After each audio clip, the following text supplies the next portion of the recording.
18/9/2024 బుధవారం ఢిల్లీ కొత్త సీఎం ఆతిషీ ఏకగ్రీవంగా ఎన్నుకున్న ఆప్ ఎమ్మెల్యేలు, అధినేతకు నమ్మకస్తురాలిగా ముద్ర, సామాజిక సేవలో ముందంజ, రాజీనామా చేసిన కేజ్రీవాల్. ఢిల్లీ పార్టీలో, ప్రభుత్వంలో కీలకంగా వ్యవహరిస్తున్న 43 ఏండ్ల ఆమ్ ఆద్మీ పార్టీ యువ నాయకురాలు ఆతిషీ మార్లేనా సింగ్ ఢిల్లీ కొత్త ముఖ్యమంత్రిగా ఎన్నికయ్యారు.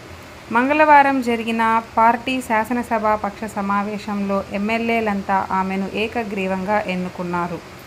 మద్యం కుంభకోణం కేసులో ఆరోపణలు ఎదుర్కొని జైలుకు వెళ్లి ఇటీవలే విడుదలై వచ్చిన కేజ్రీవాల్ మధ్యంతర ఎన్నికల లక్ష్యంతో రాజీనామా చేయడంతో ఏర్పడిన ఖాళీని ఆతిషీతో భర్తీ చేస్తున్నారు. కేజ్రీవాల్ ఆమె పేరును ప్రతిపాదించగా అందరూ ఆమోదించారు. దీంతో షీలా దీక్షిత్